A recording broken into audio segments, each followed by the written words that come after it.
This is the Founders Catalyst. Hello and welcome back into the Founders Catalyst. We need a word for the people that are in the Founders Catalysters. You know, hello, Catalyze. Catalyze. Hello, fellow founder Cataly. That's terrible. It is me, Steve, and my brethren from the motherland.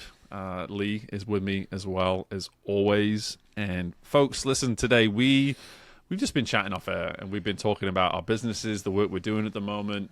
We're both feeling a great deal of fulfillment and joy and excitement in our businesses, and specifically with the clients that we get to work with. And we thought, what better time than just to come on here and answer the question, what is high performance coaching? What is a high performance coach? And I think eventually what we'll get to here today is really, how can a high performance coach help you? And you can hear those questions and maybe hear this as a sales pitch if you want to. That's really not what we're trying to do. We are simply trying to help better educate what we believe as an industry needs some work on what these terms truly mean and what some of these definitions actually can do for you on your personal journey, within an organization, whatever it may be. And so, Lee, I'm going to come to you first, mate. And instead of me asking you a question and then you turning around and saying, let me take a step back, I want you just to decide where you think we should start today. So how about that? I'm going to take your power away from you and just say, where should we start today? Oh, look at you bully. Well, good morning, my brother from another mother. I would like to start with, what is a high-performance leadership coach? And by that, I mean, what is our individual definitions? And I'm curious, because we talk about this, but I don't know what your definition is. I don't know exactly the work you do. I mean, I know, but I'm curious how it looks like for you to be in an organization. And I'd love to share what I think it is and what it looks like for me to work with an organization and what we do and the impact that we have. And like you, I'm not looking like this. This isn't a sales pitch. Actually, I have a waiting list right now, and I know that you do too. So I look at this more as, if you're listening to this, I want you to understand what is out there that can support you in being the best version of yourself and your organization in being the best version of yourself. And we've done other episodes on kind of what to look for in a coach. And I think now we want to go a bit deeper in, what is it? What do you experience? What does it feel like? And what is the impact you will feel from this kind of coaching? Mm-hmm. Yeah, sound fair? It does sound fair, and it's funny. I'm coming off I did a keynote just a couple of days ago with a group of MBA students, and one thing I was trying to help them see is that one of my opening lines that I use on that keynote is that the greatest high performers that I've ever been around aren't as focused on the outcomes as you might think. In fact, they're actually focused much more on behaviors. The behaviors that drive said outcomes. And it's really hard for someone to understand is that when you say high performer, the word performance is there, which implies a result is being considered. And it's not that all of that is not true. It is. We are considering the result. However, the result is a product of a process that, if not given the respect and attention it deserves, then we immediately limit the potential of the result. And so for me, so much of what I'm doing, and that's one of the, for me, one of the reasons why I find that most of my clients actually renew for a second year is that most of that first year is rewiring their brains to get away from this notion of, hey, I hired you to help me improve my results, so everything's about results, commitments. And it's like, actually, we're going to spend that first year helping you better understand that all of these results and commitments that we talk about, while still a huge driving force around the work that we're doing, we need to start better appreciating and respecting what our behaviors do in service of those results. So for me, that's how I would answer the question. Yeah. Am I answering now? Yeah. Okay. Your turn. Tell me why I'm wrong. Lee. And no, I agree completely. And I think one of the biggest mistakes we make is we focus on the outcome, and the outcome is often actually, in some ways, out of our control. What we can focus on is the process. How are we doing things, and to what level are we doing them? And I think about this first in the sporting complex or connotation. I can't control how the other athletes show up. What I can control is how I show up. So, am I at my goal weight for this event? Am I as strong as I could possibly be? And for a track cyclist, am I as explosive as I could be? Have I taken care of my position on the bike, my tactics, my technique? That's what's going to make me win. I can't control what the other people are going to do. Somebody better than me shows up, who's more gifted, and just as optimized as me and beats me, well, then I should still be happy. And it's interesting when we think of this in a business connotation, because actually there's so much more available to us in a business connotation. If you are an Olympian, you go into the Olympics, you get to compete once every 4 years for that Olympic gold medal. In business, you're competing every day, and you can get results and wins every single day, and the world is huge. And I often see businesses think, they'll use things like, this is we're at war. It's like, no, you're not. No one's going to die. It's not a war. It's just a job. It's just about money. And hopefully fulfillment. And I liked Simon Sinek's work on infinite versus finite. And there's infinite possibilities for us, and there's infinite opportunities for us. And then to come back to tie it back into the process, many of the companies that I work with are scale-up companies. This means that they've got something good that's working. They have a strong place in the market. They might even be the leaders in the marketplace.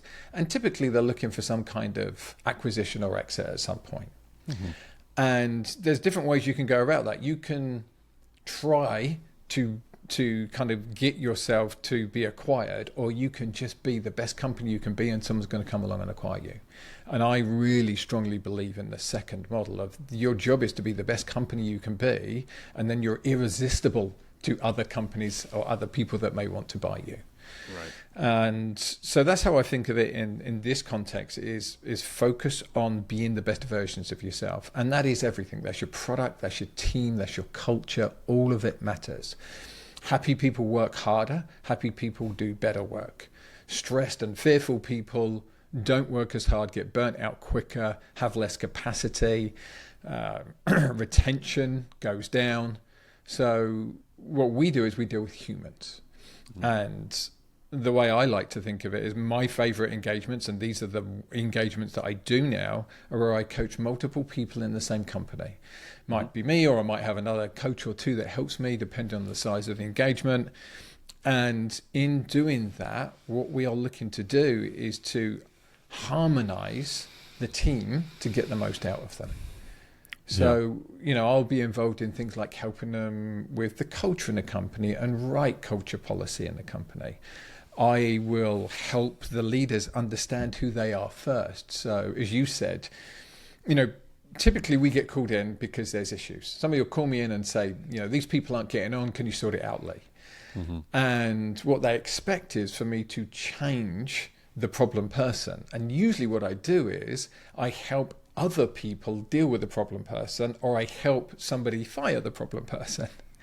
And it's hard to change people who don't want to be changed. So that's an important thing to talk about in this work, is you've got to want to do the work. However, when you work with people that want to do the work and a team that wants to do the work, which I've been lucky enough to do multiple times, the results are unbelievable. And I think we can share some of those stories a little bit later in this discussion, but it's incredible what can be done with the right kind of support. And we all deserve support.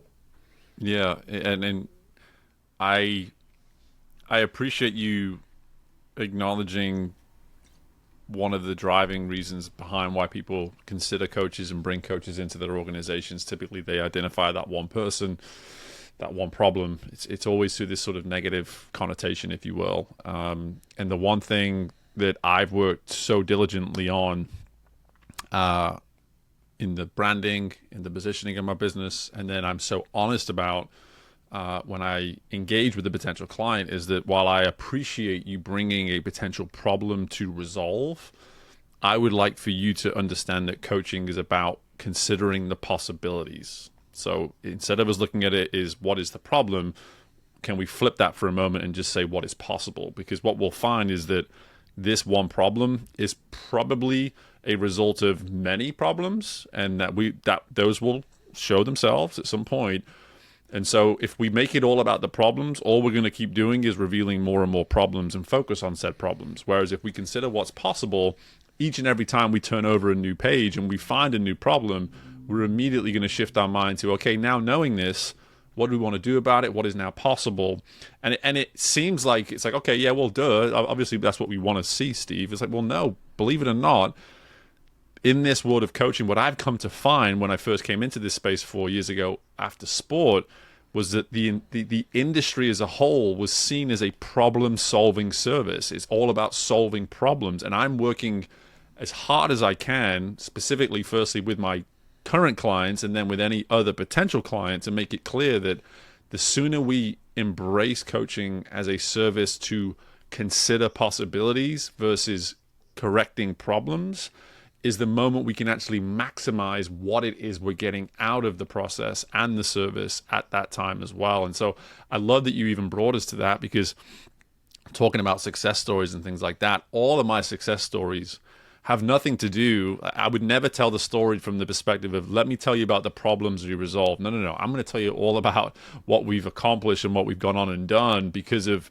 the ability to shift these perspectives that I started working with to consider what was possible as opposed to keep focusing on, the potential negative.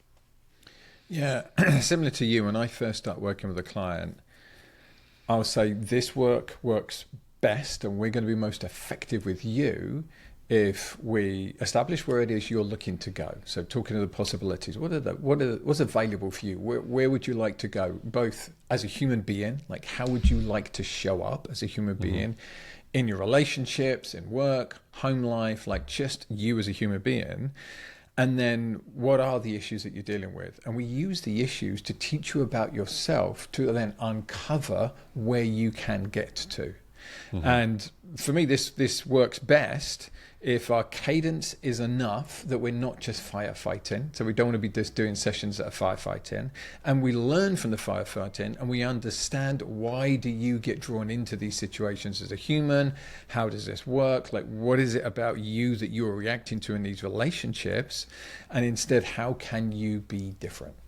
And we've spoken about it on here before. I love the above and below the line model. My wife uses a similar model in therapy called IFS, Internal Family Systems. And it's, what is it about you and your childhood and how you adapted to the world that's now playing out as an adult that's getting in the way of you being the best version of yourself? So an example might be, I had a founder that would continually hire their friends. Not because their friends were the best people for the role, but because it felt good to have people that believed in them around them. So what did we work on with the founder? We worked on him believing in himself. And once he got to that level of self-belief, he didn't need to surround himself with people that believed in him. He believed in himself, so then he could go and find people that were best for the roles that his organization needed. Huge growth in that organization. And it was easier for him to have those professional work relationships because he wasn't then having to battle with, oh, this is my friend and I don't want to say things to them that are going to upset them. Right. The relationships started as professional, not as friendships. It's just understanding what is it that you're bringing into your leadership, in your being, that is getting in the way of where you want to get to. And then unleashing that and letting it go. And as you said, this leads to these possibilities. If you weren't carrying this emotional burden, block, restriction, then what's possible for you? Right. The amount of leaders I've had that are brilliant at what they do, but they kind of relate to a leadership as a burden. I love being creative, or I love being in the numbers and being a strategist, but what? I don't like leading. Can we get other people to do the leading? It's like, well, you're in the position of leadership. The buck stops with you. You need to step into being the leader and get them to a place where they reframe that to, it's a privilege for me to be a leader. I love the responsibility of being a leader, and now I feel comfortable in what leadership means, and I understand leadership. We've spoken about this many times, and I'm never going to stop speaking about this. As as a world, we do a terrible job at helping people be leaders. We give them the title of leader and then just expect them to understand what it is. We don't teach people to be leaders, and it is one of, if not the most important thing that human beings do, whether that be as parents, that's a leadership job, whether that be in business, whether that be sports coaches, whether that be in your relationship. There is leading required in all areas of life, and we don't put enough attention on it. And that's why I do the work that I do, because I think it's so impactful to help people understand themselves, so they understand how they show up, so that then they understand what leadership is and what they're capable of as leaders.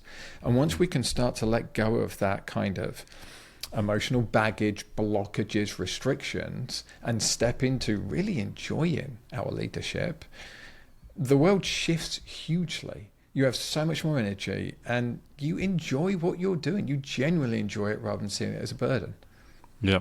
Yeah. See, the word you said there that really just struck a chord was the capability piece. And, I said possibilities before, but when you start acknowledging the role that you play as a leader and the privilege that is, it's a word that I use a lot in my work too. And it's funny, when I first started using it, people were just like, what do you mean privilege? It sounds very uppity and, upper class and all this kind of thing. I'm like, no, you're misunderstanding me. It's just like, this is about what you get to do. Like, you get to do this. It's reframing your mind and just saying, like, this is not a burden. This is not some responsibility you didn't sign up for. You actually get to do these things.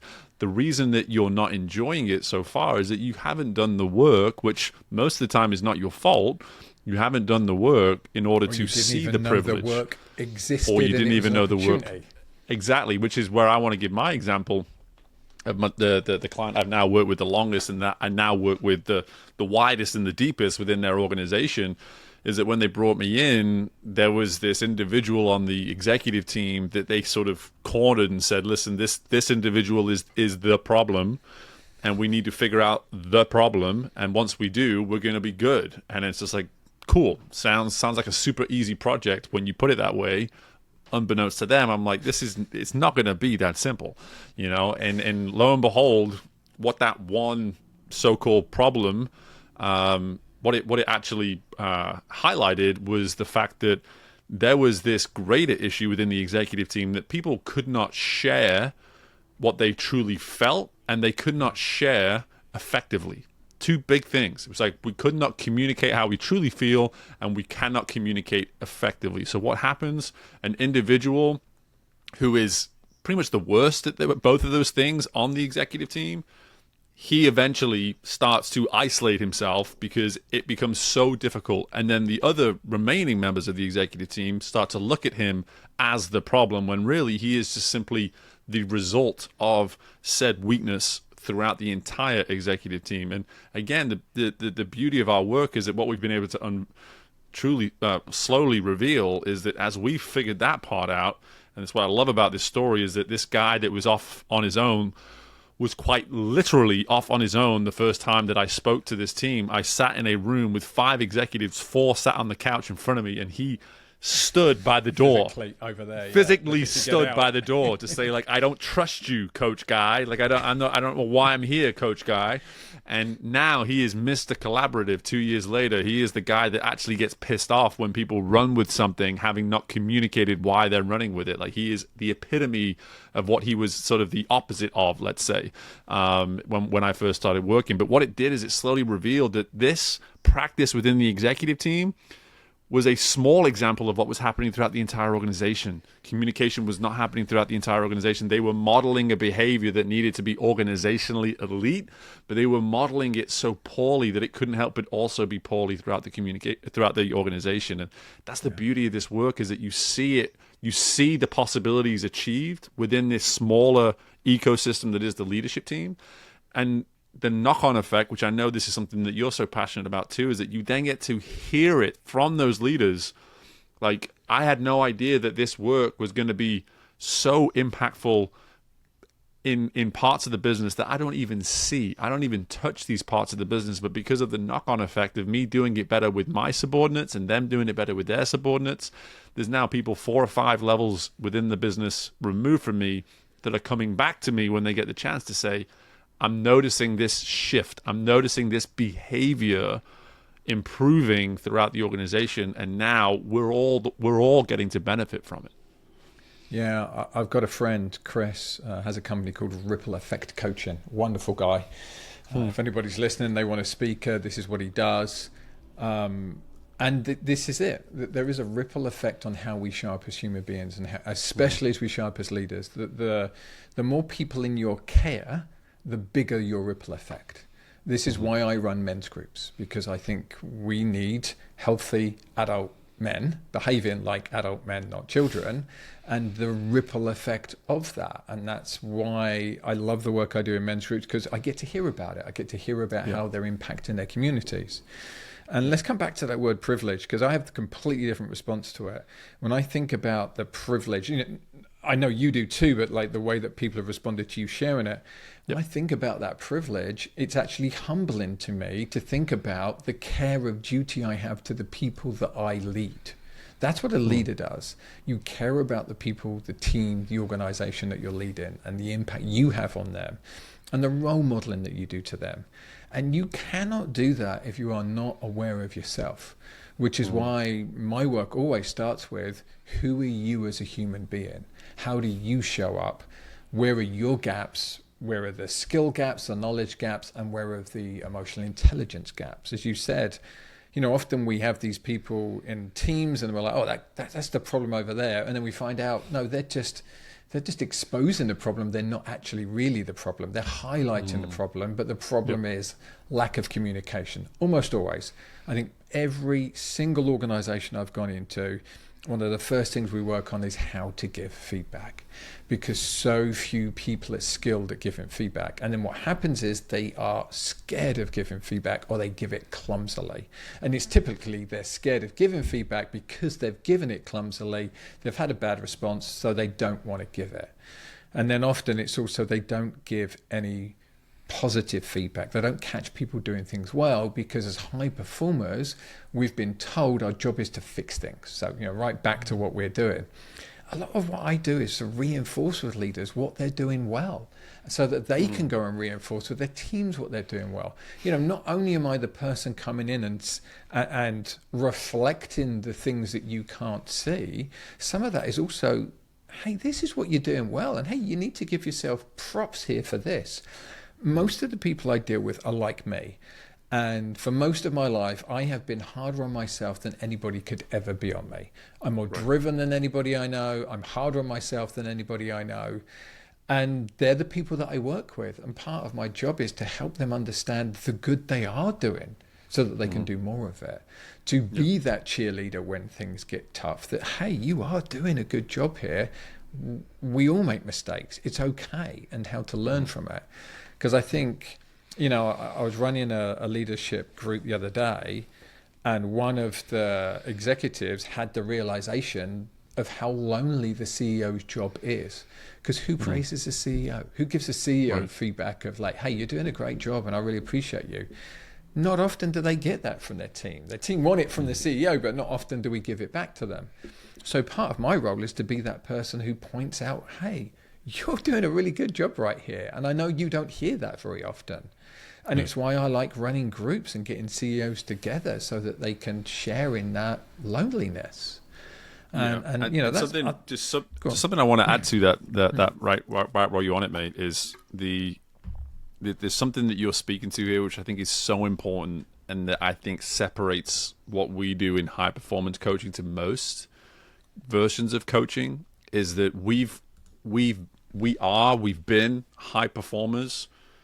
We practice high performance. And I think there's a lot of these other forms of coaching that can rely on processes and certifications and make you a very competent coach. And this is in no way a dart or disrespect to any of them. They are what they are. They serve what they serve. They're all valuable in their own right.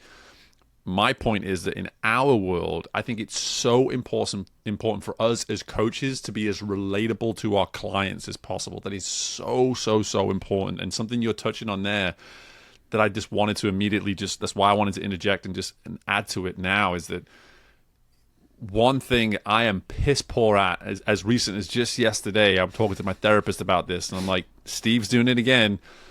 He's got success in his business. He's got success in his life. He's happy, all these things. People keep telling him, I was joking with my wife the other day, I give this keynote, and literally there's a line of people, 10, 11 people after I'm done, who are waiting to tell me how awesome I am. Like, and my wife laughs and she goes, I know you don't mean that, but that is literally what they're doing. I'm like, literally, that's what they were doing. They were making a line to tell me how great I am. I was like, this could not be more anti-Steve. Like, Steve, he wants to criticize himself. He wants to hold himself accountable. And now you're going to put a line of people in front of me to say, you're awesome. What you just did was great. And I'm like, get away from me. Get away from me now. I don't know what that's about. I continue to explore in therapy. But it's real. But does that mean that I don't understand and significantly appreciate the value of it? No. Like, I totally understand why that is pivotal, especially to someone like you said, mate, who is that CEO at the top, alone most of the time in the work that they do. They need to know that efforts that they're making are being seen and that there is an actual value on that effort as well. And if they don't hear it, they're like any human being at a certain point. You slowly start to lose interest in doing that work. You have to, even if you resist this positive reinforcement as much as I like to keep it at an arm's length for some reason, the fact is that you still need to hear it. It still gets through on some level, and it's still going to serve you in some way. And I love using myself from time to time, not all the time, but certainly from time to time in this space of coaching, to be able to say, listen, what I'm about to talk to you about, just to be clear, I could not relate to this anymore. I am so on where you're at right now, and I need you to understand that everything that we're going to step into, I am just as guilty of this as you are, but this is about you. This is why I'm here, and I need you to understand that this is not me saying I'm practicing this and you need to figure out how to practice it too. This is just about you and serving you in this moment. And I think it's just such an underspoken about piece of what we do, mate, and so significant in the sense of we have to be relatable to our clients, because for us to not be high performers, trying to create true rapport with an actual high performer, it's never going to work. And I think they see through it too. They will see through us as their coach so quickly if they cannot make that connection that, oh, this is someone that truly gets what it means to be a high performer themselves. That's why I get the clients I get, because I've lived that journey myself. And I think it's important to be able to relate to our clients like that. I have typically been terrible at receiving praise. My coach used to make me praise myself at the end of sessions. She would say, what are you going to appreciate yourself for? And then what are you going to ask me to appreciate you for? I'm like, oh, yeah. Really? Really? This is what we're going to do? Really, Sarah? Really? Bloody Sarah? Oh, close that Dog's here. Dog's excited. Right, come say hello. It's all right. It just... Because we are programmed from an early age to want more, and that's a human thing, right? Why do humans go and explore the world? Or why do factions of humans go and explore the world? It's because we're programmed to want more. It's a survival mechanism for the species to expand, find new food, find new land. And we're still doing it. And we're doing it in our way, which is, how do I be a better version of myself? And often the screw is just turned a little bit too much in the wrong direction of, I'm not good enough, I need to be better, I've got to find ways of being better, and we don't stop and appreciate ourselves. And I had a pivotal moment. I won a district championships. My target for the year is the world championships. I won a district championships with a really good performance. And I'm there, and one of my friends is like, oh, how does it feel to win? And well done, mate. And I'm like, oh yeah, it's just a stepping stone. And I'm standing next to the guy that came second. That was the first time he'd ever got a medal at district championships.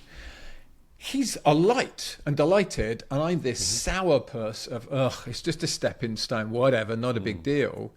And I looked at him, and as I'm saying this, I kind of saw the smile leave his face, because I'm basically undermining his performance in undermining myself.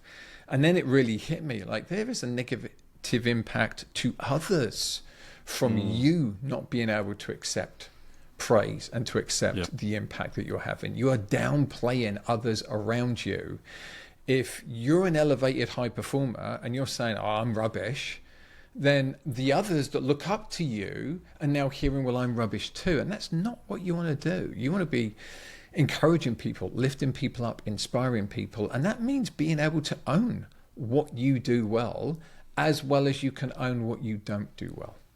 Yeah, it really is. And I want to use this as a, just an opportunity for folks to understand why we work with people the way we do too. So we've talked a lot about like, what does high performance mean to us? What does high performance coaching mean to us?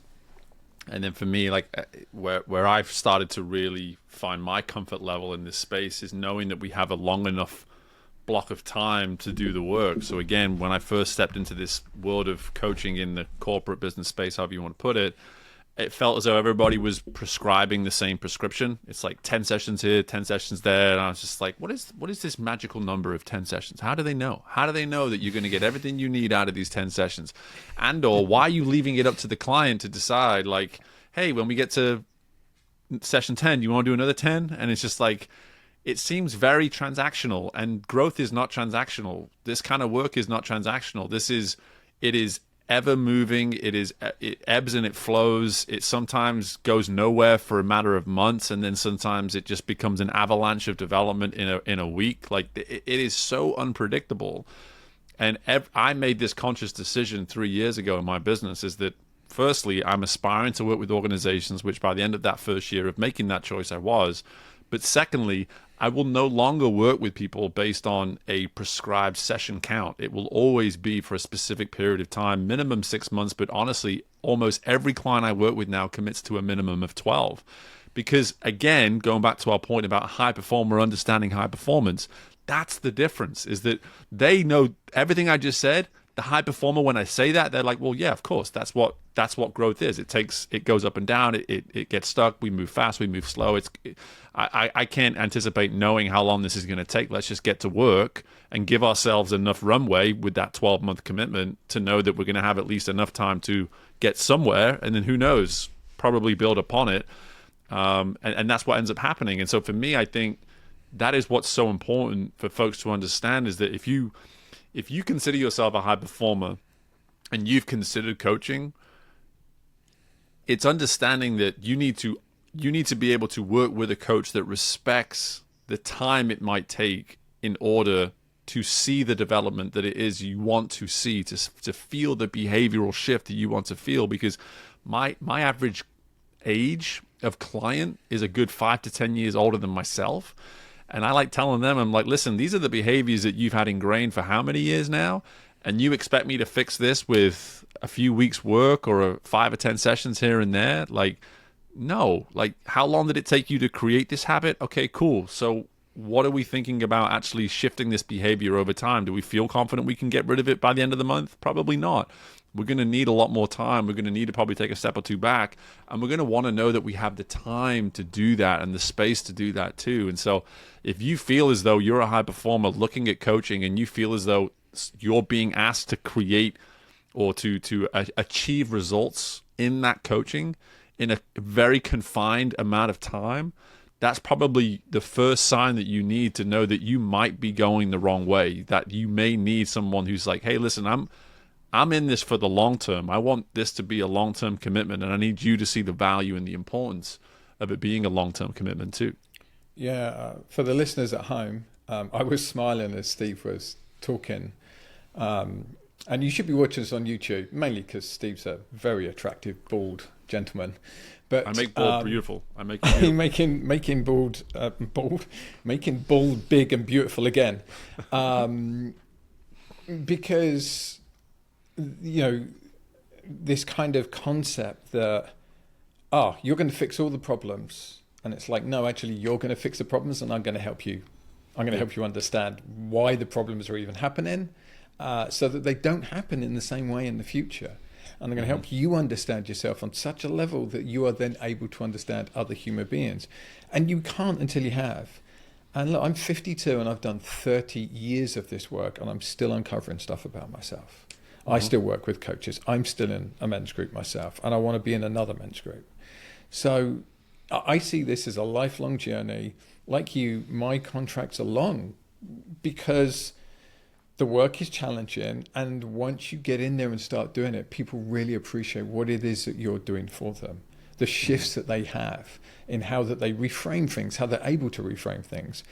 And you have been behaving like this from a child, these behavioral patterns. You've come to the world as this beautiful kid, the world's met you, you've adapted, you've taken on these behaviors from a very early age, and then you expect us to come in, tell you a couple of magic words, and then everything changes. And actually, sometimes that does happen. You know, sometimes there is an unlock or a reframe that changes a lot of stuff.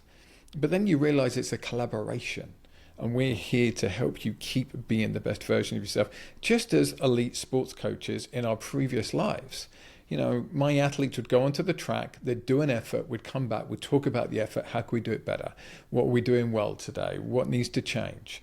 How are our processes going? How are we going to reinvent ourselves next year? And that process was just on and daily and daily. And that's the work I do with leaders now, is this constant reinvention. Okay, you've got to this level, we've uncovered this. What's the next level that we can get to? What's the next level of impact you can have? And I love it. I genuinely love it. I get enmeshed in my clients' lives. They will tell me things that they've never told anybody else, sometimes including their therapist. Because my job is to create an environment where you feel that safety. And just as Steve said, you know, we do these first sessions and you've literally got people with their hand on the door. You can see it. You know, you can see it on the Zoom call. They're like, just not engaged and scared, and you can feel the fear. And then my job is to get you to a place where you feel comfortable being yourself. Because as human beings, what do we want? We want to be seen, loved, appreciated, and acknowledged. And our jobs is to help you do that for yourselves, and then you can do it for other people. And if you can do that, you're going to be incredibly successful in life. Yeah. Well, for me, I feel really good about how we've been able to articulate and explain what it means to work with a high-performance coach to understand the world that we come from. But I also think this is the first of a few conversations that we'll have over time just to continue to reinforce this. And we now have this place that we can come back to with this particular episode, that if we're ever using terminology like this, we can always come back and, hey, if you ever need any help framing this, we'll redirect you back to this episode, and you can just give it a listen to understand the perspectives that we're speaking from and why we speak that way. But at the end of the day, this is who we're making this show for. Like, again, if you don't necessarily relate to this notion of a high performer, you're welcome to keep listening to the show. Don't get me wrong, but some of this may be over your head, or you may not find that you relate to this. If you feel that way, I really encourage you to reach out to myself or Lee and just say, like, hey, listen, I was listening to that episode. I've always thought of myself as a high performer, and yet I felt a bit of a disconnect between what you were putting out there and what I see for myself. We want to hear from you. We want to understand why it didn't resonate the way you would expect it to, considering the topic that we're discussing here, and then to lean into that with curiosity, and so allow us to better understand you and see how we can be of service to you. Again, this is not a pitch to become a client of ours. We both are getting and or at capacity, and the beauty of that is that we have this wonderful network where we can refer work to one another, but also phenomenal coaches outside of ourselves too. But at the same time, I want to make sure that we're hitting everybody today. So if you feel as though you heard yourself described here, awesome. Let us know why you felt that way. But also on the flip side, if you felt as though there's a disconnect, we want to hear from you for that reason as well. We want to understand why you feel that disconnect, and see if we can help you either embrace more of what we had to say, but also maybe even find more comfort in the high performer that you identify as. But this isn't about right and wrong. This is just our perception and the world that we come from and how we see things. Right, mate? Yeah, I mean, I'm not a great coach for everybody. I'm pretty direct, and you have to have a level of fortitude to be okay with that. And I'll make you feel safe so that you can hear it. But I work with a particular type of person. And, you know, I'm listening to you share this, Steve, and what's coming up for me is that I don't do this work just for money. I do this work because I believe my life's purpose is to leave things better than I found them. That's it. I want to be involved with people, systems, teams, places, whatever, and I want to leave it better than I found it. And that's why I do this podcast with you. because I get to be better from hearing you speak about your experiences and having to think and articulate my own experiences and knowledge. And that's why I go on other podcasts. And the people who I say to, what would you like to promote? I'm like, I don't want to promote anything other than good ideas and useful information to people.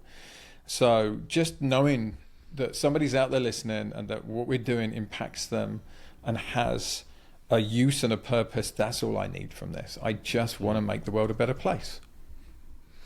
Well, on that note, let's leave that message with people and allow them to know that we're just trying to make the world a better place. And I never returned the compliment earlier, mate, but you are also a beautiful man in your own right. And so with all that being said, folks, I've enjoyed this one, mate. Really do. I appreciate you. Love you. I love having you in my world and being able to do this with you the way we get to do it. So just know I take none of it for granted and look forward to doing it again with you soon and having you beautiful people as well return to listen to us harp on about whatever we may harp on about next time. We love a bit of harping on, don't we, buddy? Mm-hmm. We do. All right, folks. Bye for now. Bye.